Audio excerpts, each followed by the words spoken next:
It was over in a flash. 1 minute, the press was obsessing on whether Donald Trump could somehow win 1,237 delegates. But then, after a smashing victory in Indiana, Ted Cruz abruptly dropped out of the race. And the journalists and the pundits who had scoffed at Trump's chances now had to acknowledge he had done what they once called nearly impossible. I didn't think, not only did I not think he would win, I didn't think he was really running for president. I thought he was trying to drum up some kind of publicity for himself. I remember sitting in this very building on the day that Donald Trump announced, and I said, well, you know, it's a fringe situation, and, you know, there are these people, and it's not going to happen. And that core group of about a third of the Republican Party proved to be enough. It was enough so that Donald Trump could prevail in the end. He could outlast the world. Trump became the de facto nominee when John Kasich dropped out the next day, but some conservatives still denouncing him, such as syndicated columnist and Fox News contributor George Will, and Trump, not surprisingly, was quick to hit back. What do you say about George Will? I mean, he wrote in the column this morning that it's a conservative's duty to make sure you lose all 50 states. What would you say to George Will? Well, George is a major loser. You know, he's a dour guy, and nobody watches him. Very few people listen to him. It's over for him, and I never want to support. Joining us now to analyze the coverage as some top Republicans balk at Trump's nomination, Heidi Presbella, senior political correspondent for USA Today. Gail Trotter, a commentator who writes for the Daily Caller and The Hill. And Simon Rosenberg, president of the New Democratic Network. Heidi, as these journalists and pundits who said Trump's nomination wouldn't happen, now they're telling us he faces incredibly long odds in the fall. Don't the media face a credibility gap? In short, yes. If you remember, Howie, when he started out, we were all comparing him to Herman Cain. Huffington Post said that they were only going to cover him in the entertainment section of the newspaper. So I think, you know, it wasn't just at the beginning either. It was all throughout this process. The writing was on the wall after he swept all of those southern states. So there's a couple things that went wrong here. You're saying the denial continued. It's not just the media denial, but it's the polling was like all over the place, because I think fundamentally we have shifted away from as well the more shoe leather reporting that I think is so valuable and could have been so valuable in this election, and it just didn't get done. And secondly, the obsession with these scoreboards and counting up the points and calculating everything. The scenarios. Yeah, and the this scenarios happens and that instead happens. of getting out. And I hope that we'll learn from that. I really do. And that from here on out, as we go forward, we'll do that shoe leather reporting, and we'll actually compare their plans versus just the tit for tat. Kind of come back to that point, but Gail Trotter, what's unprecedented here is so many prominent conservative commentators, George Will, Rich Lowry, Bill Kristol, Jonah Goldberg, Eric Erickson, and Steve Hayes, who we'll talk to a little bit later, still staunchly opposing the Republican nominee. How much does that matter? It helps Donald Trump because it confirms his narrative. It's his rejection, his disavowal. You know, we had this discussion about him disavowing David Duke, and it wasn't strong enough. But now he's disavowing these Republicans who are part of the conservative establishment, and that merely helps his narrative. And that's where I think Cruz had a stumbling block, because he took on Jeb Bush's endorsement. And Donald Trump is doing just the opposite. He's saying, Jeb Bush refuses to support me despite the pledge. I don't need him. I'm glad you mentioned the pledge, because nobody in the media is hardly mentioning the fact that Jeb Bush and Lindsey Graham did sign that pledge, which of course didn't mean anything. Right. Simon Rosenberg, liberal commentators are really now ratcheting up against Trump. That's a little less surprising than people on the right going after him. Do they underestimate him? You talked about this during the primaries, that your side might be underestimating the Donald. Yeah, well, listen, on this show, we discussed this in the first few weeks that Trump was got into the race, that even the Republicans were underestimating him. And so, look, both Bernie Sanders and Donald Trump were heavily underestimated by the media this cycle. Sanders came very close to winning the Democratic nomination, got very little press coverage, was never taken very seriously on our side.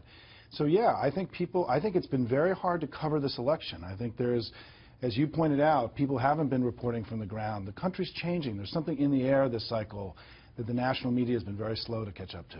You mentioned issues, Heidi, and so on the question of taxing or raising taxes on the rich and possibly being open to a minimum wage increase, Trump's position is evolving, and the Washington Post did a good job of pointing that out. And Chuck Todd and George Stephanopoulos this morning pressed Trump on this. But how is the press overall grappling with a Republican Party that's now headed by a guy who's a nominee unlike we've ever seen in modern political history? You know, I actually think they're doing a great job using words like major division, split, meltdown, words like that, just because This is not merely a family dinner table dispute. This is potentially a bitter divorce where you have the grassroots heart of the Republican Party splitting away and now potentially in the position of being themselves the third-party candidate versus Donald Trump, who's got kind of the soul of what may be the new grassroots of a new party. These are the right words, Heidi, Gail. Politico calling it a meltdown, incredible division and revolt, Washington Post crisis, possible civil war. Trump's campaign, I can tell you, views this as a healing process, not a civil war, is confident that Paul Ryan will come around. They're meeting in Washington this week. Do you think some of the words and phrases and headlines that the mainstream media are using kind of over-dramatize the situation? No, one of the phrases that I really liked was that Trump orchestrated a takeover of the GOP. And I thought that's reflective, but it shows Cruz's support, too, because he was part of that process with the effort to oppose Obamacare even to the point of the shutdown. So and running against what he called the Washington cartel. The Washington cartel. Right. So it shows that that message resonated with the grassroots, with American voters. So I think that people like hearing those very strong discussions of this divorce or family dispute because it shows that the American voters were very unhappy with the leadership in Congress. And so I don't think So you don't have any quarrel with these fiery adjectives? I don't think it's overblown. No. All right. Now, Simon, Trump ran against the GOP establishment, process was rigged and so forth. He also ran against the media establishment, by the way. And so the GOP establishment doesn't love him. Should that come as a shock to political reporters? No, but I do think that the word you use, healing, is going to be fascinating to watch here, right? That's the Trump view. Yeah, and how this is all going to happen. It's going to test Donald Trump's capacity, right, as a politician to bring people along, not been his strong suit, right? And so I think this process of what happens to the Republican Party, it is a big story. We've never seen anything like this in our lifetimes, right? And so I think this is going to be with us for some time now, Howard. The Republican analysis so far has been, this is happening, Donald Trump is happening because we failed to get our agenda done. The bigger question that I think they really have to do some introspection on, is it because they couldn't get their agenda done, or is it because the American voters didn't agree with that agenda as well? And I think that's a point they have not yet reconciled with. Do you think that question is being properly pursued by the press, or are we more into the sort of the personalities? Oh, Paul Ryan dissed him, and Trump is deigning to meet with him. I don't think we're there yet, Howie, because I think you're going to see the down ballot, for lack of another word, effect as well on lawmakers in Congress. How are they going to decide to run their election campaigns and on what issues they're going to have to do some soul searching? But do you think the press is asking the right question, or is covering this more as a schoolyard brawl? I think that they could do a much better job of drilling down on those specific divides and holding some of these lawmakers to account for the votes that they've taken that we've seen in polling for years now was against what a lot of the public believed was right. All right, so Donald Trump, having essentially clinched this nomination, obviously turning his attention to Hillary Clinton, and he used some pretty incendiary rhetoric, particularly at a rally Friday. This was in Eugene, Oregon. Let's take a listen. She was a total enabler. She would go after these women and destroy their lives. She was an unbelievably nasty, mean enabler. And what she did to a lot of those women is disgraceful. Now, if Trump wants to call Hillary an enabler, fine. Maybe she knew, maybe she didn't know. But I don't know of any evidence that she personally went after any of her husband's paramours. And Trump is just saying this is true. Yeah, Howie, this is one of those accusations that's been out there for decades. And no, I haven't seen any evidence of it. And Ken Starr spent many millions of dollars investigating a lot of these things. And so I think, however, this shows that Donald Trump went there this early in the cycle, that this is going to be something that we got to get to the bottom of, okay? Let's find out what the facts are. Let's put them out there. Right. I mean, how much people will care about the sex scandals in the 90s is another question, and everything's fair game in a campaign, Simon, but will the media hold Trump accountable for saying he wasn't going to do this and now he's doing it? Now, he can say, look, Hillary's out there saying he doesn't think much of equal pay for women because he doesn't think much of women.